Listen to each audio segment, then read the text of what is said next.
Hello and welcome to the Just Another Castle podcast. I'm your host Matt, and with me this week is our resident gaming journalist Eli. Hello, all. Our pro gamer Mike. Mission complete. Ooh. I was playing Japanese melee, man. Oh man. And our retro aficionado Unoclay. Doing nothing but owning noobs. What's up, guys? Is Super Star Wars on a part of the SNES games or something? No. Just how little you know. Only the most important story we're going to talk about the whole podcast this week. Just a little sound effect for the little kids that love our show. How you guys doing? All right. I guess I should mention, I will probably post these things later in the afternoon on social media because I have a job, so I'm busy. And yeah, so it's just easy to do that. Who's got a job? Yeah, Clay got a job. He's never complaining. All right, and he's married. All right, Matt, you're slacking. Like Clay's It's halfway there now. He's married to his work. All right, leave the guy alone. Yeah. So let's just get into some news of one article. So it happened like hours after we finished recording the podcast. So it's a little old news, but there's no way to respond to it. Looks like AlphaDream, the developers behind the Mario and Luigi series, and that's mostly all they've done, has filed for bankruptcy. They're $4 million in debt. And doesn't necessarily mean they're going to close. Depends on the type of bankruptcy you're filing for, and I'm sure Eli will know more about this than I will. Just as I think like Toys R Us also went bankrupt, but they're not like fully gone, sort of thing.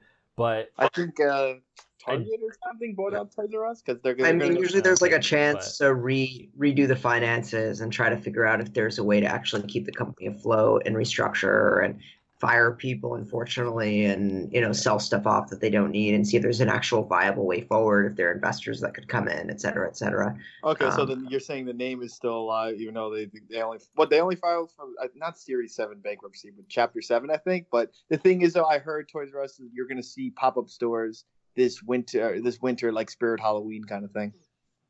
Yeah, although in that case, and with the Toys R Us thing too, it's the brand is worth a lot itself. So whoever owns the debt can probably cash in on just the name itself until they recoup their debts. Yeah. So, but I don't know. Yeah, I don't know. I kind of don't see them coming back. Like, it's obviously not the end, but I don't really see, unless Nintendo wants to bail them out or something, I don't think another company is going to step in. And I don't even know, like, of course you can fire employees or whatnot, but I don't think they really have assets to sell, like, other than, like, equipment, because they don't really have their own IP. It's all, like, Mario stuff. Like, they have... Yeah, I was gonna say for the people listening, stuff is AlphaDream, like what we list the games that AlphaDream made or makes, like just so people that don't know about it that well. I know it's I'll pull up a list. It's like Mario and Luigi, like the old like Game Boy games or Game Boy Advance. I mean, right? Yeah.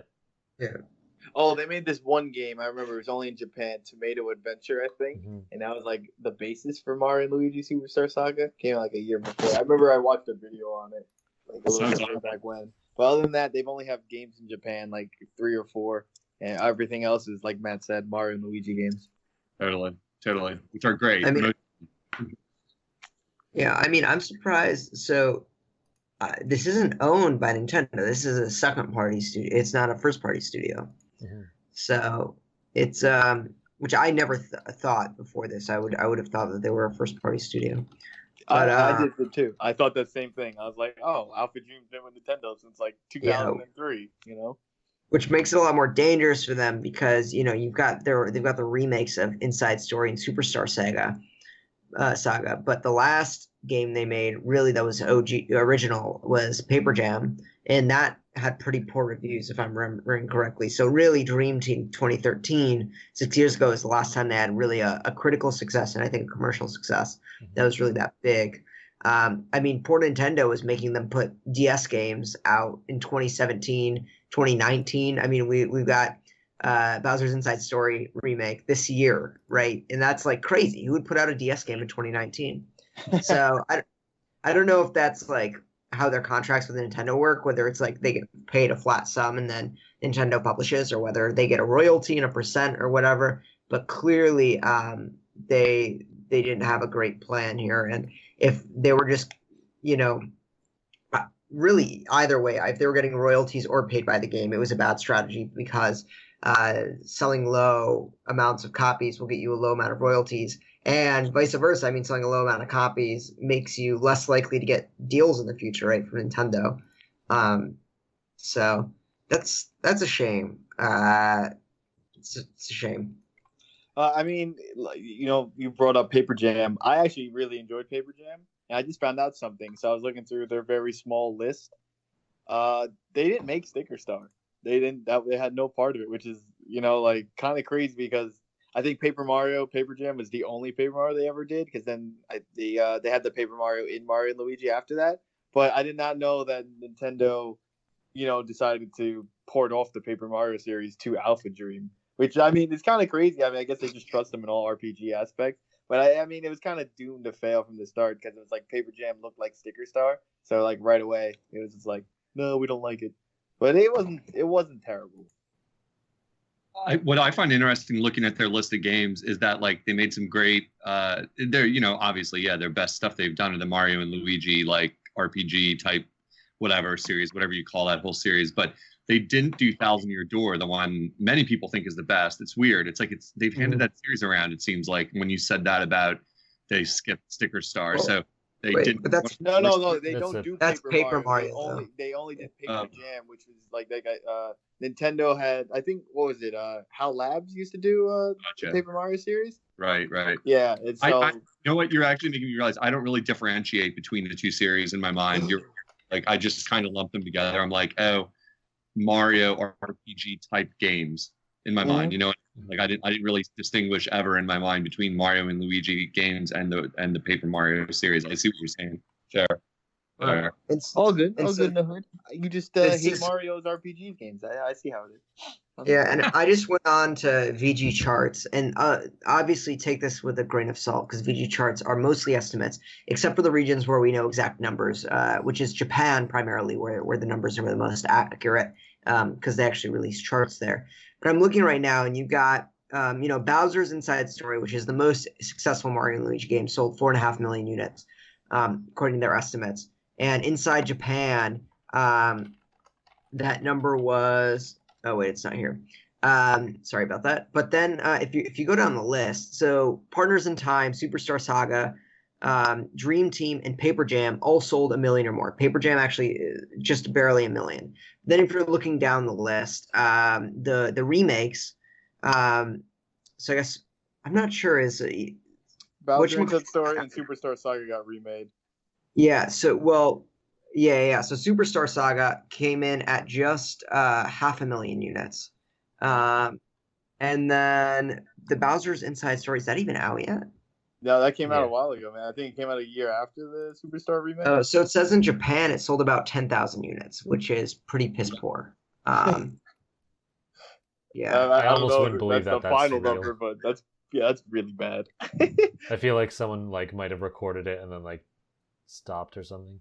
Yeah, Yeah. maybe that was like a 2-day, 3-day thing, but it's still, no matter what, that's not great. Yeah. Yeah. So obviously take those numbers with a grain of salt. Although Japan should be relatively accurate because we do get charts from there. Mhm. But I mean, it seems like they didn't really have a viable path forward without big hitters, or I guess not even big hitters, but like decent hitters.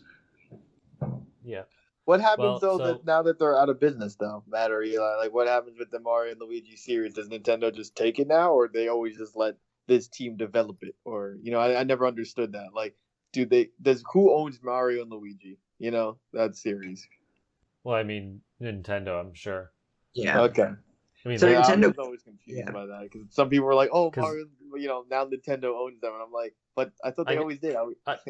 I guess think of it like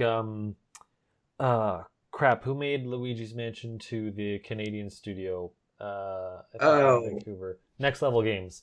So I think it's that scenario where it's like you have this third party studio and they just pitch ideas to you and then you let them license it. Although I think they're now owned by Nintendo. I forget, but yeah, but and I mean in it's this that kind of case, scenario. I mean you said yourself, Mike, that Sticker Star was not developed by AlphaDream, so they already did that once. If they find someone else, also you never know. Like you could theoretically have a situation where like AlphaDream goes bankrupt, but then all the developers make, I don't know, a new development studio after bankruptcy that happens to specialize in similar types of games. Like just because the company is bankrupt doesn't mean the people can't make games anymore. And it's very, this happens all the time where companies go bankrupt and they pretty much get together and make another company. Yeah. So that's just a way to get rid of. Guys, you know what? I'm completely, I'm way off base. That Mario and Luigi game that we mentioned earlier. What was the title of it again? Paper Jam. The Sticker Star. Paper Jam. Okay, yeah, never mind. They never did any Paper Marios. I mean, the Intelligent System only does Paper Marios, and AlphaDream only did Mario and Luigi. Okay, now Sticker Star is Paper Mario. Just kidding. So that's not a Mario. Yeah. So Sticker Star is not a game at all. Yeah. That doesn't exist. But Color Splash. Okay. Yeah, now I remember. Because the other thing is, though, you got to think about it. Dream Team was released at the height of the 3DS, 2013, right? 2013, 2014, probably peak 3DS. Does everyone kind of agree with that or no? Yes. All right. Sure. And then after that, their next game came out for the 3DS like in 15, 16 when the 3DS was on its way down. And then all the remakes came out when the Switch came out. So it was like, I don't want to say it was doomed to fail, most of these games, but I think what happened is in the article it said their fiscal year ended in March 2014 and with an annual revenue of 300 million yen, and then their debt is 465 million now. So it seems like somewhere after 2014 they started going downhill for whatever reason. Maybe they weren't making enough money, or I guess that was the case. Maybe they didn't make enough off of Dream Team as they hoped or something like that, and then they tried the crossover and that didn't really work, and then who knows who went to who about these remakes, but it's also possible that they're like, okay, our company's kind of tanking, let's kind of remake another one because it'll be cheaper and maybe we'll get enough money out of it just to stay afloat. Cheaper. They used the Dream Team engine. It wasn't, because they didn't bother remaking Partners in Time, the second one, because that wasn't as well received. They just went to Bowser's Inside Story, which is I think the most popular. Or the one that sold the most at least. So, but the thing is too, they would have had to make all new models with Baby Mario and Baby Luigi as well in Partners in Time. And probably the Shrooms. Don't forget, there's a lot of more unique elements in Partners in Time that are not used in the other Mario and Luigi series. So you got to just think about all right, they would have to do this, they would have to make these models. It makes sense that the other games exist. Overall, now that I'm looking at both, I'll always love Superstar Saga. I think it's hilarious and a great RPG and just a great game for your GBA and a must own. AlphaDream did what they could, but I don't know. It feels like Mario RPGs are kind of on the low. The last Mario RPG game we got was in 2016. That was with Color Splash, and then Intelligent Systems made 3 Fire Emblem games and a WarioWare game after, and it's been 3 to almost 4 years now. So maybe Nintendo is not really focusing on Mario RPGs, or they're just trying to put them out with second parties. I don't really count that XCOM Rabbids game as one. However, it's maybe the Mario RPGs just they're laying dormant, or they're going to come out with Intelligent Systems to do something else. We'll see, but it's not looking good for the future of Mario and Luigi series or Paper Mario series. Now that we think about it, no, it doesn't, which is unfortunate because that was the director or whatever's excuse of, we're doing Paper Mario different because there's already another Mario RPG series, and then now it's dead. So at least for the foreseeable future, who knows? Because they'd also have to get someone else to do it, because I don't see Nintendo really picking it up themselves. Yeah, we'll see. I know you're a big Paper Mario guy. I don't know. So. To be fair, Paper Mario's close enough to where, who knows? Sure. But the thing is, though, think about it. Since Super Paper Mario, they haven't really made a Mario RPG. Like, I like Super Paper Mario. A lot of people hated it because it's like, oh, what, this isn't Paper Mario. And like now you look back at it, it's like, it's not bad compared to the last two things they put out. How Yeah, like it's easier to it got that. better over time because they got worse. Yeah. But like now that we look at it, like what Matt says, like, oh, they don't want it this way because we have too many like this. But what are they gonna do? Like, I mean, Mario's name is, Ubisoft used Mario's name, and I think another company or something. But it's possible. It's just we're talking mid 2000s. Mario's side games were at its peak. I'd say from 03 to like 08, you had Paper Mario, you had Mario Soccer, Mario Baseball. So that's Mario Superstar, Mario Strikers. Then you had the Wii second versions of them, and then we got Super Paper Mario. And after that, it feels kind of like they've only gone for mainline Mario games. Like we've only had the new series and the 3D Land and World series. Other than that, like it feels like side Mario games kind of died. They had to reboot Mario Party.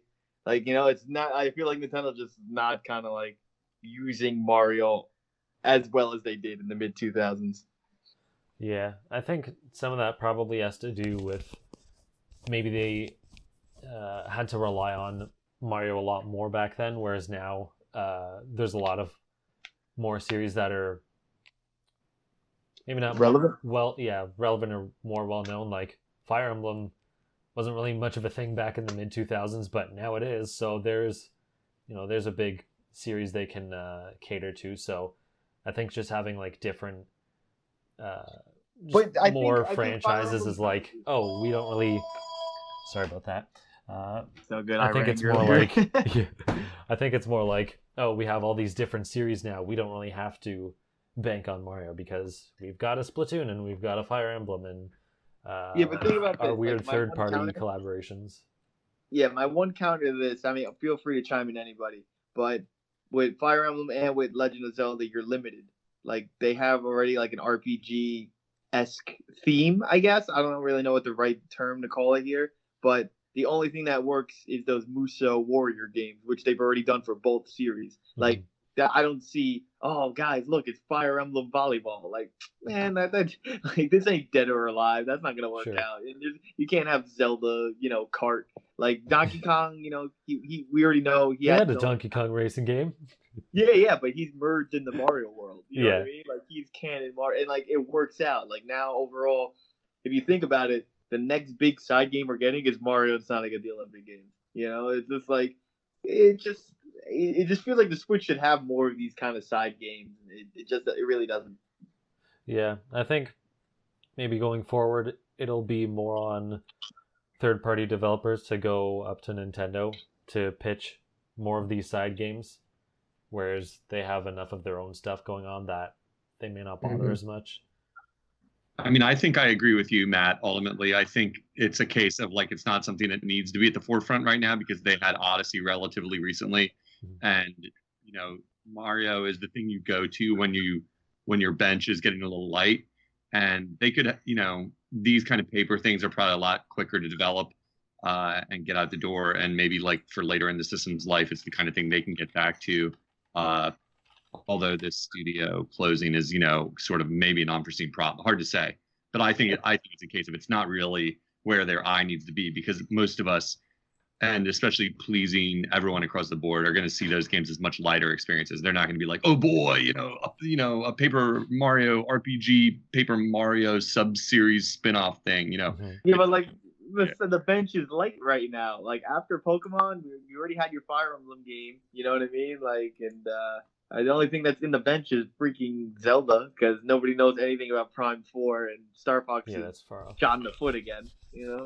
Maybe Pikmin will come back. Gosh, who? It's gonna be another decade. Pikmin turned into the Star Fox tier. They're like, oh yeah, they had a game. At least it was confirmed that it's actually being worked on. Not that means anything now, but I don't know. They could do another sports game. Tennis came out in 2018. They still so develop 2 for years. the tennis. It still gets updated. You know what I mean? But I mean, like they're only updating with characters. Like that. Yeah. I don't think like it really takes much. So they could probably have like a golf or maybe baseball if they want to go back to that. Because I don't really, because they're focused on online, and I don't know, golf. I mean, I guess there technically golf is one's pretty competitive popular. golf, but it's like so weird. It's like, so you're just gonna have two people like playing golf forever? Like, it's very weird. Yes, this is Nintendo. They put out a tennis game for every single system they ever make. Well, I'm and- saying that because like with Mario Party, you can't even play a regular board because I guess the fear is that someone will drop out because you're basically have to commit to an hour. So it's like, well, how do you do that with golf? Like, you can't just do quick matches of golf like you can with tennis, right? True. Yeah, it's fair. So Interesting. I don't know how that's that focusing, but yeah. So There's the news. Ooh. R.I.P. AlphaDream for the time being. Yeah. Oh, Yeah. I mean, I know we pouring got. out. I know we got off topic with side games, but I mean, AlphaDream was, was one of the. I think it feels like one of the first. Like, I mean, yeah, Camelot or / Intelligent Games used to do everything until AlphaDream came through. So. Rip. So yeah, we'll get into some quick news bites. Take us out of this depressing graveyard of AlphaDream, please. Yeah, so last week we were talking about Pokemon and there possibly being 18 gyms for one for each type. I forget if we corrected back when we were recording. I wasn't going to go listen back through it, but just to correct again, that's not the case. There's only 8 gyms. The 18 gyms is just part of the background story.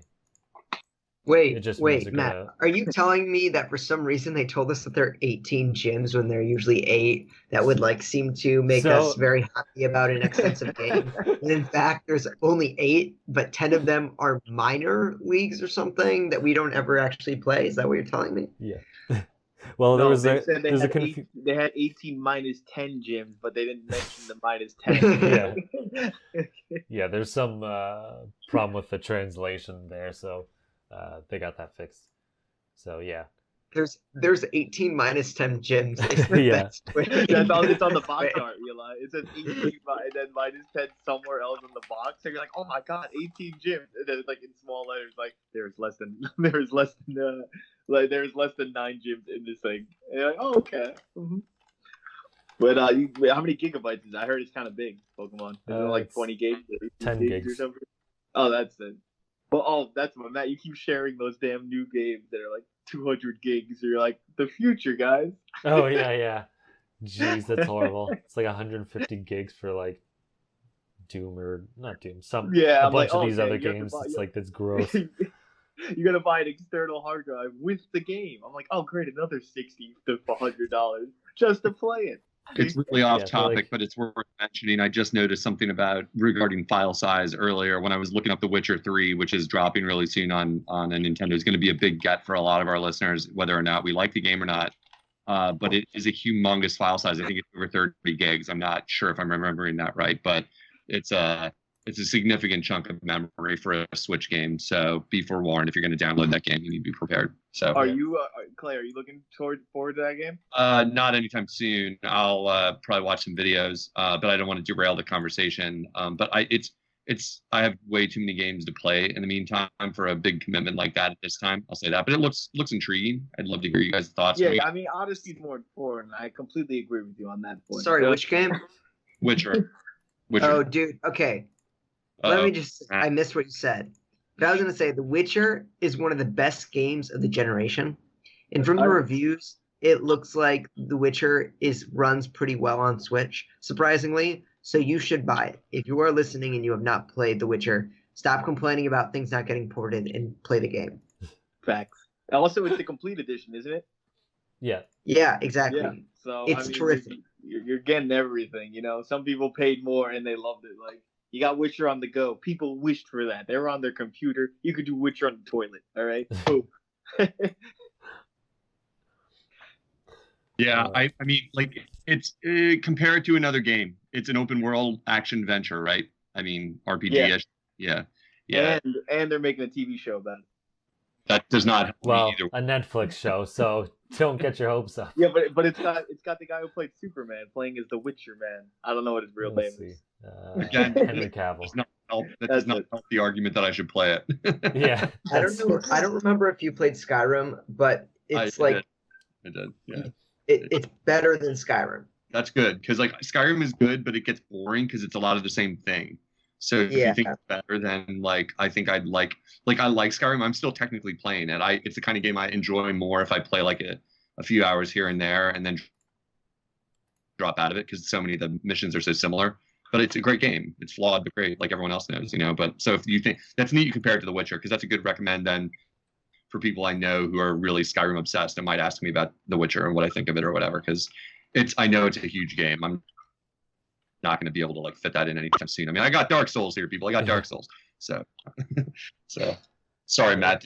Derail. Just wanted to warn people. The file size looks enormous if you look it up. And is there a physical release for Witcher or is it only digital? No, I I saw some box art.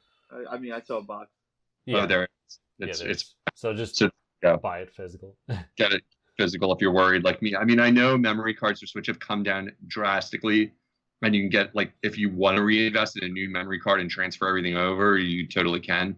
I don't even remember what my file size is on mine. It might be like, I don't remember, but I know it said when I looked at it, it said I had like 20 gigs left, like open. And that's because I meticulously maintain my space on it, you know, that I like delete stuff when I'm done with it or that I'm never going to play again or whatever. Mm-hmm. But yeah, I wouldn't be able to download it effectively. So I figure there's other people in that situation.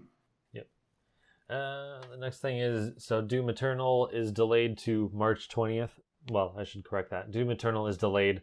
It's March 20th for other consoles. For Switch, it's going to be some time after that. I thought it was supposed to be day and date. I don't recall if that was the case. I feel like that's what they said, but it's not coming till later. Possibly because of Animal Crossing, but I don't really know the Venn diagram for what the overlap is for those two audiences. It's not because of Animal Crossing. I mean, it's because it's going to get harder for them to get running on a Switch. But if you were making a joke, that's amazing because yes, there is 1-to-1 Venn diagram of Animal Crossing plus Doom fans. I mean, KK Slider and murdering demons in hell with pentagrams, same thing. There's a lot of funny internet images of, I think it's like Doom guy showing Isabelle how to like hold a gun. That's awesome. So yeah. That sucks. Like, but I don't mind. I mean, I'm gonna probably, as long as it runs well, I look forward to Doom Eternal because I really had a good time with OG reboot Doom on Switch, and it looked pretty good. I mean, people said it didn't run quite as great as on other systems, but I thought it ran very passably, and I enjoyed it a lot. I didn't play any of the multiplayer though because I just was in it for the campaign and the spazzing of the guns and the killing of the demons, and then I had enough of that. But yeah, that's interesting. I mean, hopefully it still comes to Switch, right? I mean, yeah, I'm sure it will because they did the other one and they already like announced it before. Yeah, it's probably just like maybe they're just doing it afterwards. Who knows what the deal is? Well, I'm sure it's just because they delayed it. They're like, yeah, we can't really like say because it's too far off.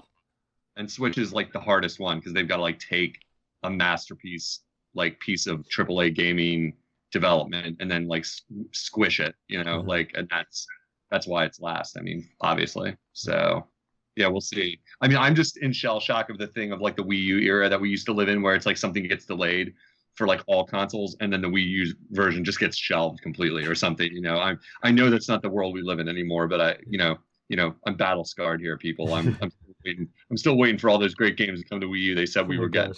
All those Kickstarter they're still on games. the way, man. Don't worry about it. Mighty Number 9 on 3DS is still coming. Don't you worry. Mighty and on Vita. 9. Dude, I freaking like that game. I don't get why people don't like it, man. It's not bad. It's really not a bad game. That's great. Stand up for it. You're usually the one to like quick, maybe like not like a game faster than some of us, maybe sometimes, and like that's. Dude, I got my platinum that game. Good ass game. All right, I would say it was great. And Kenji Yafane is way too ambitious, but that game was good for what it was. You know. All right. And the last like news piece was I just wanted to mention that Little Town Hero launches tomorrow because I haven't seen Nintendo promoting it at all, which is very weird. Little Town Hero, if you don't remember, is the other RPG by Game Freak. It's I'm actually excited for this game. yeah, it looks kind of cool. I was, but I don't know. At the same time, I'm just like, you know. It could go. Like, I think it could go either way. Like, it looks kind of interesting, but I'm also like not crazy for it. Like, I just feel like because they haven't really done anything about it, I don't know if I can trust them on it. Like, when I first saw it, I was like, oh, this looks kind of cool. I'm kind of interested. I need to know more details. And every single direct and trailer, they showed the same thing. Every single one. Yeah. He was always fighting that big monster guy with the circle menu in the middle of it. I'm like, come on, man, show me something else. So that's why I'm skeptical. Yeah, they do have hour-long gameplay sessions up on YouTube now because whatever their embargo is lifted. But yeah, it kind of looks like, it reminds me of Hearthstone, where the enemy will have like an attack and it has like a number on the attack and on the defense, and then you have to use some sort of ability that will be greater than those numbers. But that's just the gist of it. I don't really understand why there's all these other different options you have. Like, is it just the numbers, or are there special abilities about these things? I haven't really been able to watch it. But yeah, I don't know. It's kind of unfortunate that they haven't really given it any attention, because I think it's not immediately clear how this game works, and just like a couple of minutes in a direct would have sufficed versus so many other games. It's like, look, you're in an adventure and you kill things. It's pretty straightforward. So I mean, and you've got a relatively big studio working on this game. Well, yeah, I mean, it's not huge, the Pokemon, but like developer. It's Game Freak. Yeah, they're getting no attention. What is this? To be fair, I mean, Game Freak's put out other small releases too, with Harmonite and Tembo the Badass Elephant. But that's it. They made an elephant game. I was like, that game actually still looks more interesting than this one came out. I wish I played that. I think only you played that, right, Eli? Yeah. I played both of them. They were both solid games. I don't think that there was. I think if I remember correctly, I liked the Tembo better, the Badass Elephant. But and that was weird because that one was out on like Xbox and PlayStation. But yeah, that's weird too, because like I could understand, it wouldn't make any sense, but it's like, oh, okay, well, you're on other platforms, so we don't really care, whatever. But like, this is an exclusive, at least for the time being. So yeah, I don't know why. I mean, it looks like a Nintendo game. Like, just the animation itself belongs on a Switch. So I wouldn't be surprised if it stayed there. I'm just like sad because the marketing effort clearly has not been put into it. No, the art style kind of reminds me of like Ni no Kuni, or like one of the Layton games or something like that. Yeah, fits right in. But yeah, that's pretty much it for the news. Oh, also it's $25, because I know people were wondering before if it was like a full release or whatever the heck it was, because they were kind of quiet on that. But it's a $25 eShop game, so there you go. That's great. Yeah. So yeah, that's it for that. I guess we can go on to what we've been playing. I know Eli probably doesn't have a whole lot of time left, so let him have the floor and go from there. Yeah, well, I'm actually boring because all I've played is more Astral Chain, and I mean, it's about the same as before in terms of my impressions. I think it's a solid game. I'm playing. The one thing is, this is definitely my fault, but I played a lot of the game on not the easiest difficulty, but the second easiest difficulty. Well, maybe also the second hardest difficulty, because they only give you 3 to start with, and then you unlock an extra hard once you beat each level. So yeah, I don't know. It was just one of those things where they only let you die twice, otherwise you have to repeat the whole level. And Astral Chain has really, really long levels, like an hour plus long. And the idea of dying at the end during a boss fight and having to redo an hour is just like not something I have time for right now, which kind of sucks because, I played most of the other games actually on the higher difficulties, like Bayonetta. You could die, I think, 4 or 5 times or something like that. So like, yeah, my letter grade would come back pretty poor, but at least I like have the difficulty. So that's like the one complaint I have. And I know they're like, it's like weird to complain about an easy mode being too easy or the hard mode being too hard, but I wish there was like something intermediate to where I still get the chances, but with the higher difficulty. This porridge is too hot. This porridge is too Exactly. I feel ya. So you're saying you get 3 choices, but you're saying one of them isn't like the just right porridge setting. Yeah. So the easiest difficulty level is just like probably like super easy. You can die as many times as you want. The second difficulty level is you can die up to 6 times, but the combat itself is just very easy. At least it is to me. And then the next highest level is like, I think the combat's like marginally more difficult, but you only can die twice instead of 6 times. And the thing is, I've never really actually died more than like once in a level, and mostly it's because I fall off stupid like actually bad platforming sections, not in combat. But I just like don't trust myself that like once I like put on the 2 deaths instead of 6 that I'm not gonna screw something up and just be reset an hour back, which is like my biggest fear in games.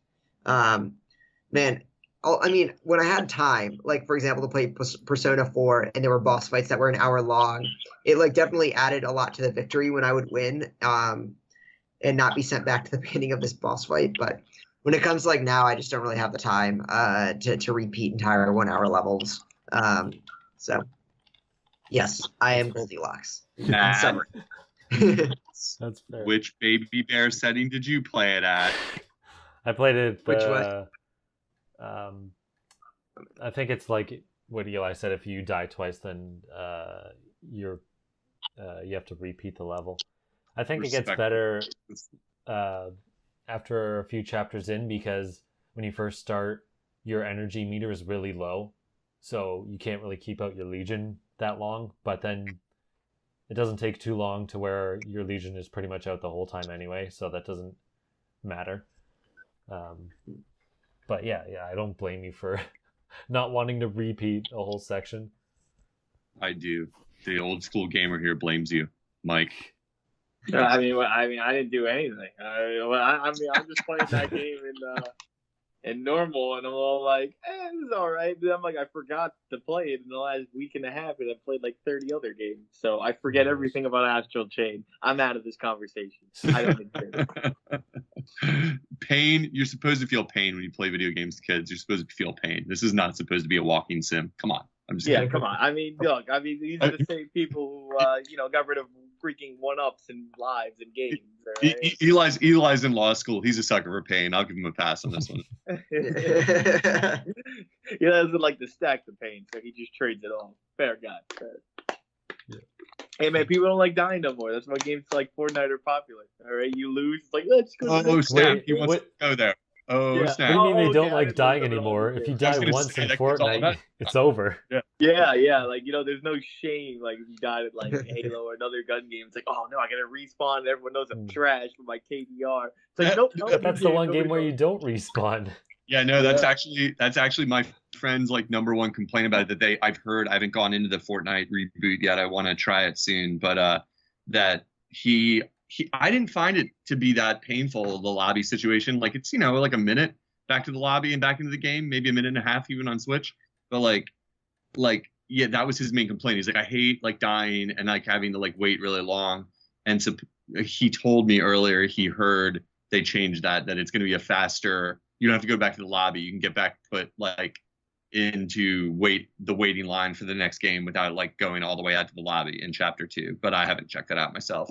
But I mean, to me, it was like whatever, like a minute. It's not that big a deal. Like I'll get a drink or something, Like I just played a game for 20 straight minutes and got killed because I'm not some baby who gets killed in the first 10 seconds, So it's like whatever. You just wait 10 minutes as you drop. Yeah, and then half the you team were is the killed. last guy to drop in the end, and you just walked your way to the middle. I see how it is.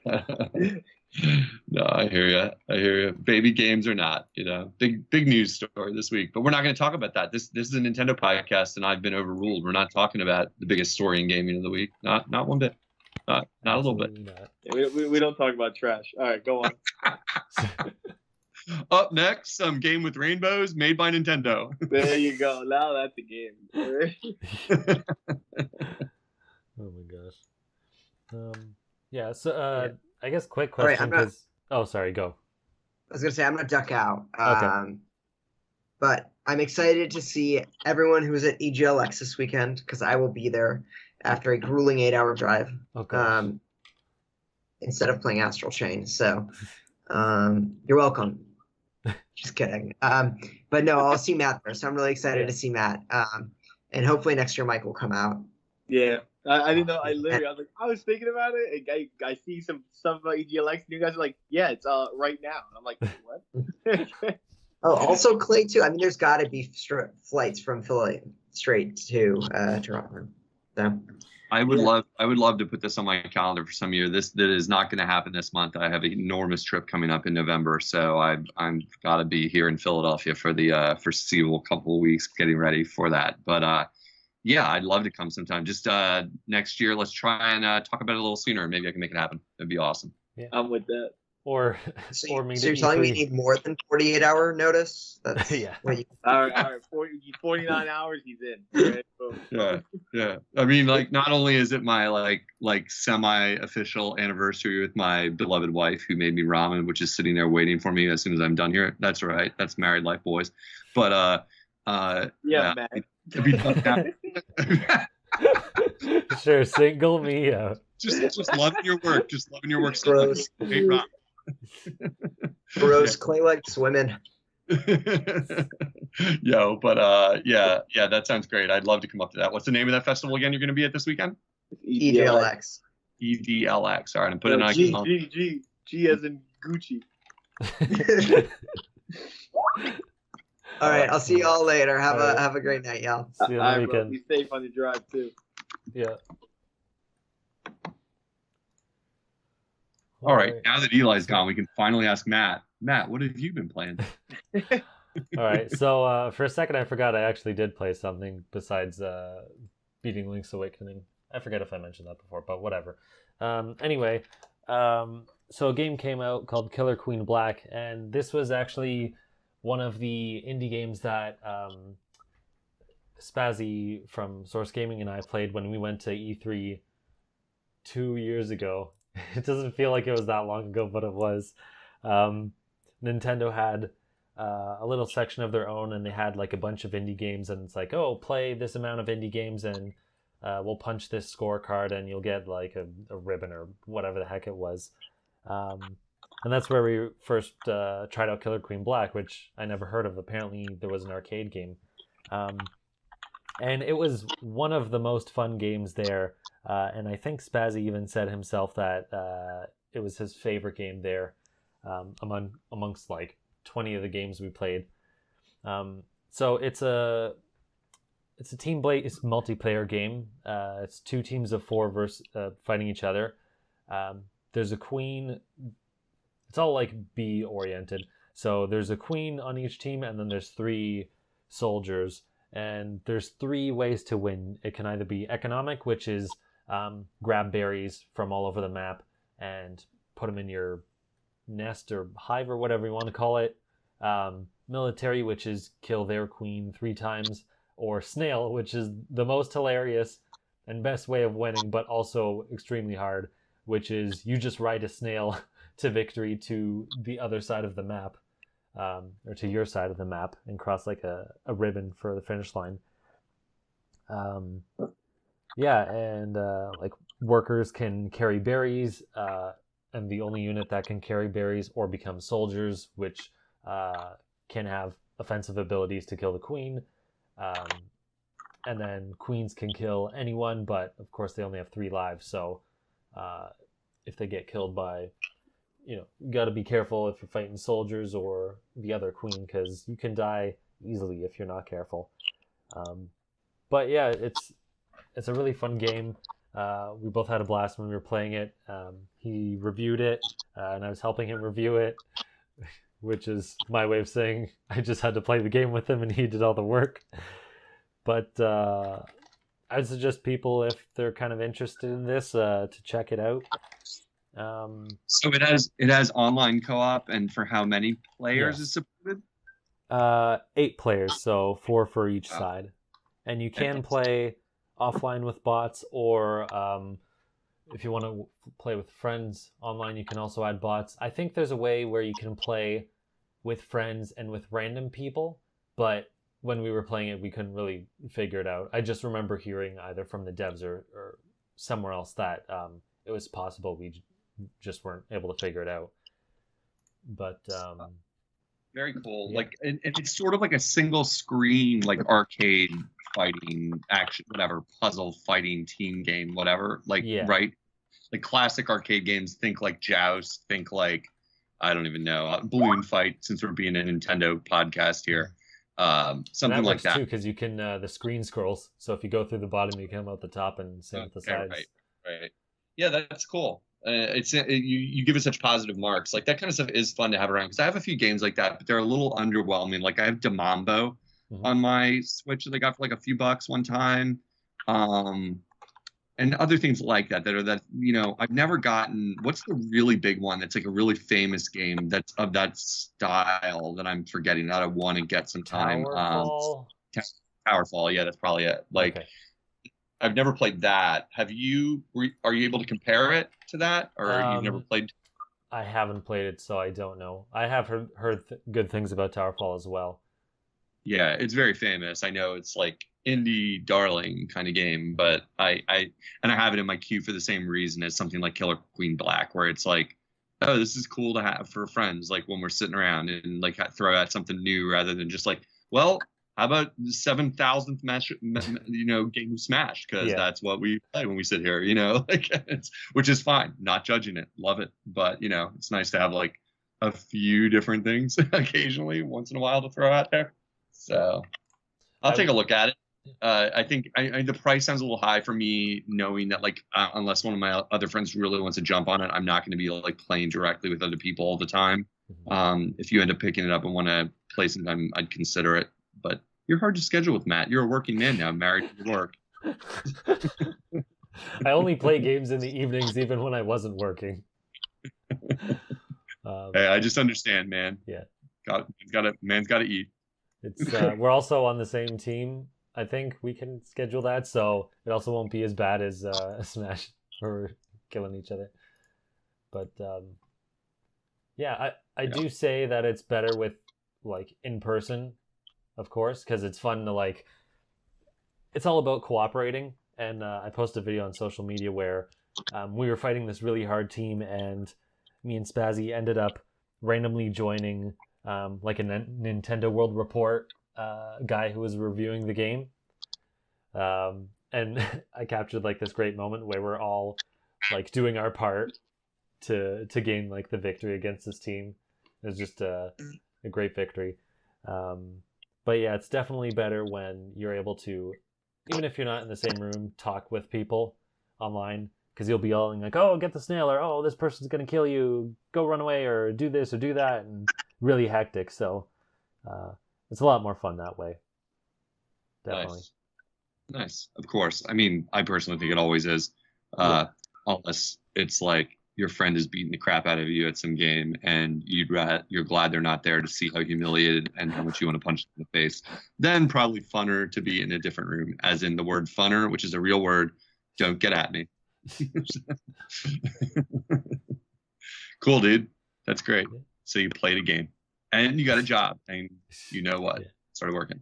It's also better if you're talking to people, just because so far I've found that you're more likely going to win by having the queen killed, because filling up the berries takes a lot, and it also depends on the map, because there's at least 5 to 8 different maps.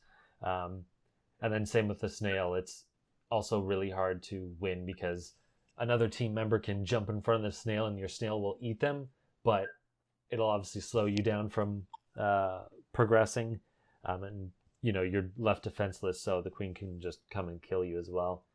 So you really have to decide, either pay attention to see what people are trying to do to win, or coordinate it, because if you're all doing your own thing, then you're just going to lose.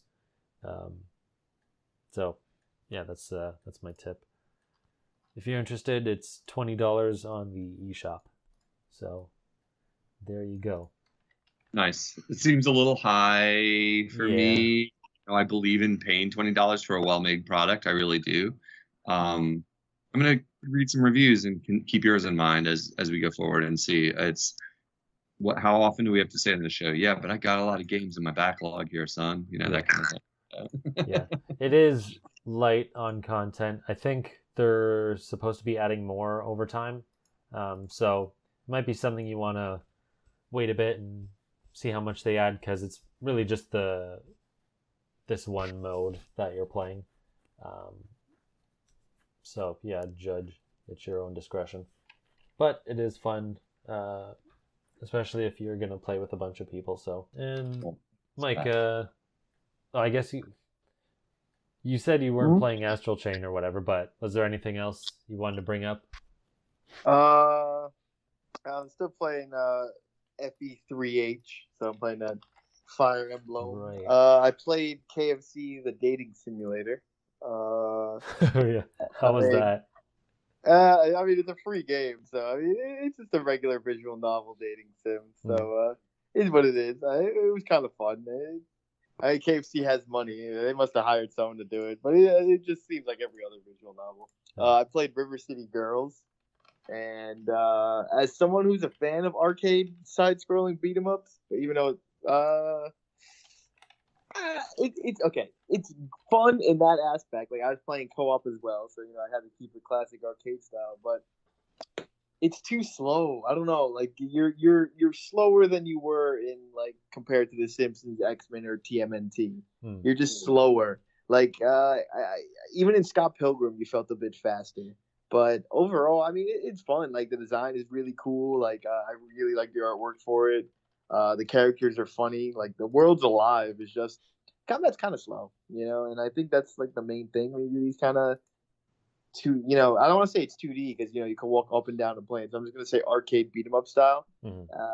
It's just, I mean, I think like back me up here too. Like, usually the games are more fluid and like they feel quick, but you just kind of feel a little janky, like janky in the sense where like I'm running through concrete, but not that slow. That's actually, I didn't know that was possible. Yeah. No. That's for Yooka Laylee in the Impossible Lair. So I'll say it's kind of like if you took an arcade beat 'em up and put it at half speed. That's kind of what I feel like I'm at. But overall, I do recommend it. I mean, if you're looking for something or you like that style of game, definitely check it out. Let's see.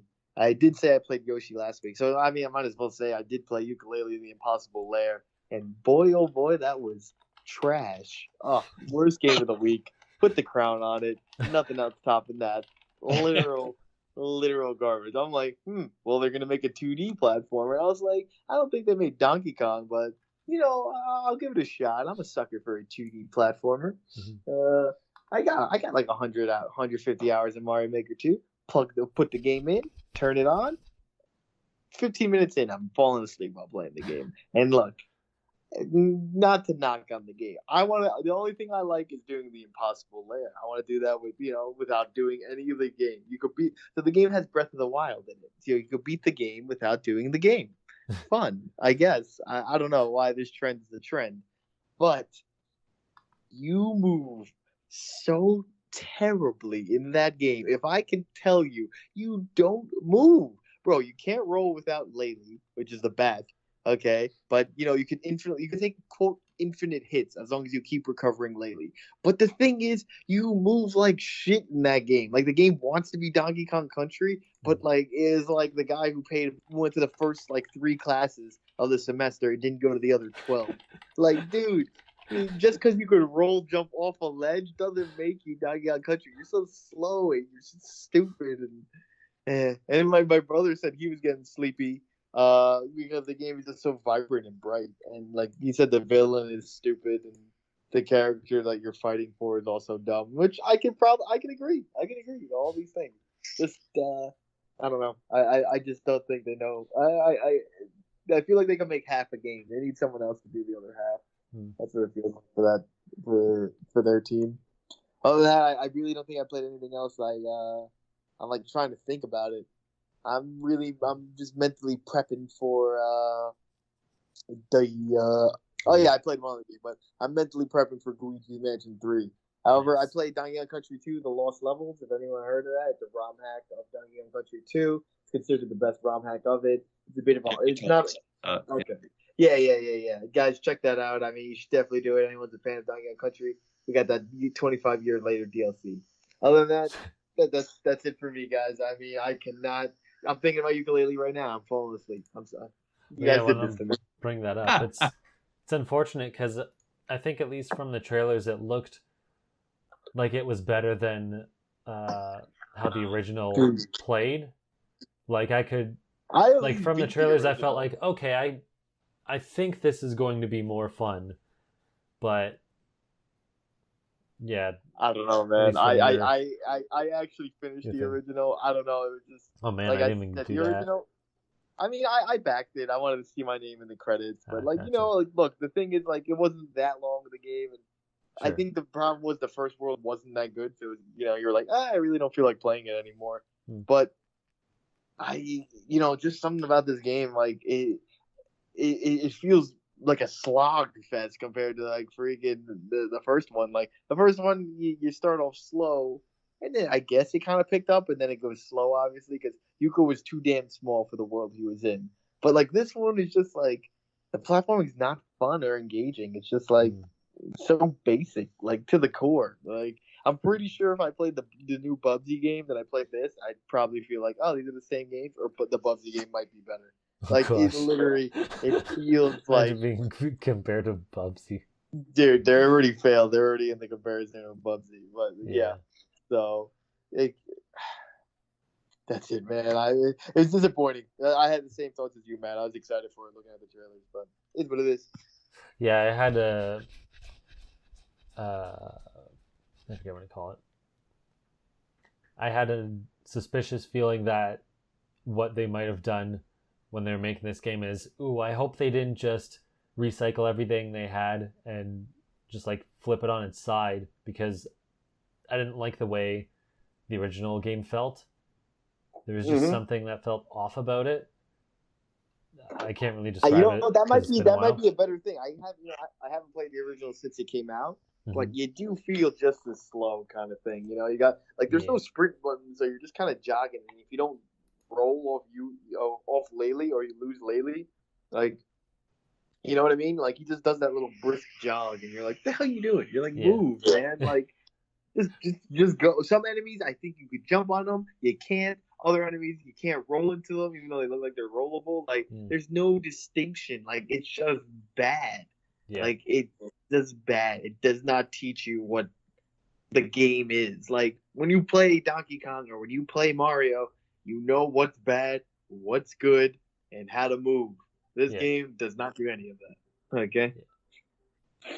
So. And it's weird. I'm looking at gameplay as we were talking, and the roll seems completely irrelevant because you don't gain any speed. It's just like there's an effect around him. It's like, okay, well, I guess it's more of an attack then, not really like a speed boost, which, like, what's the point of it then? Yeah, I don't feel faster. This gives you the extra jump. It might as well just be his tailspin or whatever attack. Oh, the tailspin's even worse. I get hit more doing the tailspin because it has like a negative hitbox. Like it's like I tailspin, and I'm pretty sure my hurt box goes past the hitbox of it. And I'm like, this makes no sense. I'm like, this is the worst move ever. Oh gosh, I can't even maybe remember that. Bad game. This bad game. That's unfortunate. Boys, I have to secretly go because I have to go do something. But I love y'all, and make sure we all get Overwatch for the Switch. All right. Other than that, check me out on Game Men on YouTube. We hit YouTube partner, blah blah blah. I always do Mario Maker, but this week we got the KFC dating simulator. So if you need some laughs at work, check that out. And we got Super Mario Sunshine. I decided to revisit that game, and boy, I am not enjoying it. I'll tell you that. All right. Much love to everyone. I'll smell you all later. All right. See ya, dude. Now it's just us. Now there were two. That's all good. Yeah, man. Yeah, man. I wasn't gonna plan on playing Yooka Laylee at all myself. So hey, one less game I have to care about. That's the way I take that review. Exactly. You're like, it can't fill up my wish list anymore. Yeah, no, it's ridiculous. Like I add a game probably a week, Oh and gosh. it just gets bigger and bigger. And I have a big trip coming up that I'm going to be traveling for very, very long times on planes coming up in November. So I pre-bought like Cuphead, everything that goes on sale that I really think would be a good thing to play on a plane when I'm trapped in a plane for 15 hours is like, Wow. Geez, where are you yeah, flying? we're going to Australia. Oh, So yeah, that makes sense. I uh, was gonna guess yeah, that too. we'll be in like 2 planes, like for a total of way over 15 hours, but one of the flights is 15 hours. So yeah, wow, first world problems for Rizzle, and I'll have to play like Cuphead and Dark Souls and Minute and Sudoku and Celeste, all games I've downloaded. Not Sudoku, I said the wrong thing. Picross, which is good. There's Picross games are great if you need just a good puzzle game on your Switch. If you've never played Picross, it's a lot like Sudoku. You make pictures out of numbers. It's like those puzzle books your grandma plays, um, or some elderly person you see playing, which I almost fit into that category at my age. But they are fun. They're weirdly rewarding. They're like just brain puzzle games, and yeah. So and you can get Picross like S2 on Switch for like $5 or maybe 10. I don't know. It was super cheap, and it's got hundreds of puzzles. So yeah, I'm just gearing up for that. Gearing up to play a lot of games sitting in a chair where I'm a captive audience, and luckily most international flights have a USB charger in your seat, so you can game till your eyes fall out and your hands turn on fire. So it'll be great. It'll be great. Yeah. So yeah, other than that, if we're doing what I've been playing, I've been grinding at Dark Souls. For the people listening, I won't give any spoilers. If you're new to the Dark Souls series, I can say something cryptic that even a newbie would understand, but not understand. I rang the second bell the other night, and you should look forward to that. It's not the end. That's your spoiler. It's not the end. So even if you thought it was, it's not. It's a game from like 8 years ago. I don't feel too bad saying that little about it, but still really enjoying it. It's hard to try to convince yourself to play something else once you really get deep into the grip of a Souls game, is what I've learned to be true. So yeah, been playing that a lot. Been playing my Atari Lynx that I got modded with the new screen and the stuff, and messing around with that. Looking at some really old games on there that look beautiful and awesome, and in some cases I have to say to myself, it's a real admission as a Nintendo fanboy that like, because the screen is so small but the resolution is relatively high, that games on it sometimes legitimately look better than Super Nintendo, even though they're parallel. And yeah, because Super Nintendo looks great and I play it all the time, and now that we have Super Nintendo on Switch, everybody can like take off their rose-colored glasses and look at like how Super Nintendo games look, especially when they're correctly like scaled up for a modern television, and they look good. They look great. The sprite work is awesome. But I always think there's something interesting about like the way you remember how graphics look, and then when you go back to them, and SNES looks good. It's a personal preference, I think, for some of us, whether you really like 8-bit style, like you're really into like the NES look of things with a lot less resolution, a lot less pixels, or like the SNES version, I think, is the more popular choice for a lot of people, in terms of what you're going to say looks the best. And that's what I'm just remarking on, is like playing Atari Lynx, which is a handheld system with a screen that is like 3 inches, size of like smaller than a modern like smartphone by far. Is it bigger than the Tiger Electronics screen? Not by much. Wow. I could measure it. I can see it from where I'm sitting. And since you measure a screen by going diagonally across it, yeah. I am going to, live on the podcast, take my ruler and go right to it. It is a 4-inch screen, I can report. So it's a 4-inch screen if you go diagonally. So it's not huge. But it's because that compact size can make it really pop. And as I was saying before, I got a special mod on it that's mainly for streamers and stuff like that, that you can do VGA out of the handheld system. to a computer, via VGA connection or something, or to a TV. And I've done it a few times, and it is funny because like as soon as you stretch it out, and even if you tweak it and make it look as good as you can, you still realize it lacks a little bit of that like visual punch that you get from when it's on the proper size, where it really looks vivid, it really looks good. So comically, sometime I got to get a computer for streaming, and maybe I'll just stream for fun, stuff like that, really obscure things to the audience of like 4 people who aren't watching Fortnite or something. Oops, I mentioned it. But like, that's the difference. Like when you see it blown up, it loses something. It's like something you almost have to see in real life, like a lot of classic gaming hardware that you're like, oh, that looks cool. It's amazing to see this in play in my hands. Like, cause it's like, look at this game. This is like playing a miniature sized SNES. Like it really is. It's fun. And a lot of games are very good on it. Just did not to bury the lead, but Lynx has like a library of under 100 games, but a surprising number of really fun arcade translations or like kind of old school minded Atari type games and stuff that are far more advanced than like what a lot of people think of when they think of Atari, but pretty good. It's a great system. Highly recommended, and kind of hard to get your hands on working these days. So been playing a lot of that, and that's really it. Nothing too new with me. Sort of saving all the new games for my trip. Like I said, Cuphead and Celeste being the big hitters that are like everybody says are like must play games, so those will take up a good chunk of 15 hours on a flight, I figured. So there you go. There you go. So is that your trip you said you were going on soon? Yeah, we're going. Wife and I are lifelong dream. As I like to tell my friends, I was little and I seem to vaguely remember seeing surfers on TV, maybe on like a cartoon show or on some kind.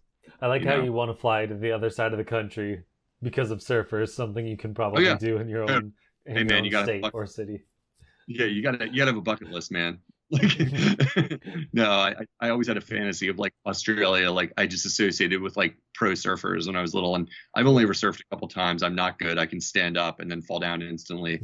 But I really like water sports. I'm a huge snorkeler. I've spent probably 100 hours snorkeling in my life, like or whatever, and so we're going to the Great Barrier Reef and all kinds of stuff like that. A lot of hiking. It's not a vacation at all. I've made an itinerary that's literally insane. Like it's like getting up at 6 a.m. every day, like hike over a mountain, then go kayaking, then sleep like a log, then repeat. Like there's a lot of that in this trip. It's gonna be pretty wild. And the time changes. They are 15 hours ahead of us right now. So it is going to be completely mind-bogglingly insane. So yeah, if I'm not on the show in November, guys, anyone who's listening, I apologize. Think of me and play your favorite Australian-themed video game. I don't even know any. Ty the Tasmanian Tiger. Yeah, there you go. It's the only one I can think of. Maybe there's like a Taz video game probably on like Super Nintendo or something. If you look around, like Looney Tunes Taz or something. Maybe there's a Crocodile Dundee video game out there somewhere you can download or get a hold of. But tip one out for me. I'll be wrestling a wallaby and all kinds of stuff. It's great. Nice. Yeah, it'll be great. But probably not too much time for playing Switch once I'm there, but plenty of time in airports, let me tell you, friends. Oh gosh. Lots of airport food. It'll be delicious. So yeah. Any other news we got to talk about besides the Fortnite blackout that we're not talking about? No, that was pretty much it. I didn't really look at the trailer or anything about that. I don't know. It's Fortnite. All I heard is that like they added, like you said, they added boats or something, and like a gooey guy, and that's about it. It's worth checking out for anyone who doesn't play Fortnite. Well, if you don't play Fortnite at all, you'll have no context, like because you've never seen the game. Mm-hmm. But if you've played it ever, it's worth like looking up, like Google Fortnite black hole no commentary, or just watch it with commentary, because sometimes commentary is fun to hear the streamers like reacting to what's happening that they don't know, because you kind of like get a feel. So it depends on your preference, but there are lots of videos on the internet of like what happened inside Fortnite to end the game effectively with no warning, and that's awesome. I have a lot of respect for them taking chances like this, them doing like really crazy things inside Fortnite, like having concerts, just capitalizing on the fact that they are a game that, love them or hate them, will always be remembered. Like Fortnite was a phenomenon, remains a phenomenon, and I have a lot of respect for any anybody will take chances like that. So like turning off the whole game for even a couple days is a loss of quite a lot of revenue, remember, for them, just even if you think of it in that terms, and taking a gamble that it won't make people alienated or like pissed off too much to ever come back or anything, just taking the chance and be like, we're having a full refresh, and that means we're going dark and we're not going to tell you why. And that's, I love that idea. I think that's cool. It makes me want to go back and play it. So I can say it worked for one player. And I know for more people, I had a couple friends message me today that we haven't played together in like a year and are like, hey, are you going to download the new Fortnite update? I want to see what all the hubbub's about. I'm like, it worked. Like It literally worked. Like they want to come back and see what's up in Fortnite, even though none of us have ever given them $1. None of us, That's the point, right? Cause a hubbub and get everyone's attention back on it. Totally. It's genius. It's genius. Games as art forms are changing, and things like that are representative of that idea. Games are not a stable thing necessarily anymore that exists in a format you're familiar with. Like, you can't go back and play Fortnite Season 1 anymore. That's not a thing. It's moved on, and that's such a crazy idea to an old school gamer like me. Like, Fortnite evolves and changes, and that's that. That's how Fortnite goes, and that's how it will go. And I find that really mesmerizing as a concept, as definitely someone who still is very largely anchored in like older versions of gaming. I mean, I am so far behind on the ideas of online gaming that I play Nintendo, people. Need I say more? Yeah. We don't have servers for Smash, for God's sake. We have lag in their best game. We have lag in their best game in 2019. Like, come on, it's like, talk to me, Nintendo. So they're like, yeah, you're the perfect player. You don't even mind. You figure it's online at all. It works great. Yeah. So yeah. Check out that video though. I think it's cool. It's cool to see the reactions. Maybe you do watch it with a reaction like stream of like a good streamer or something, because I think it's cool sometimes to hear people say it. Then I watch it again without someone commenting on it, so I could like hear the music and hear the cinematography and the way that they designed it or whatever. So Fortnite, nobody's talking about it at all. Not a thing. Absolutely not.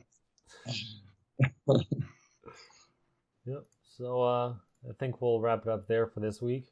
You can find me at the Mango Viking on Facebook, Twitter, and YouTube. And check out, well, I shouldn't even say it, but I should have a series going up within the next few weeks on Source Gaming's YouTube channel. So check out for that. Awesome. And Unoclay, where can people find you? I tweeted like twice in the last week, so you should check me out on Twitter this week. It's like Unoclay_switch. It's not like Unoclay_switch. It is Unoclay_switch. And you can get my friend code there. Send me a friend request if you want to.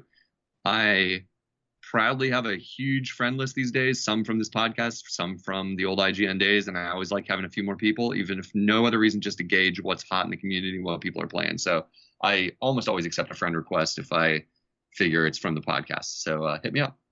Cool.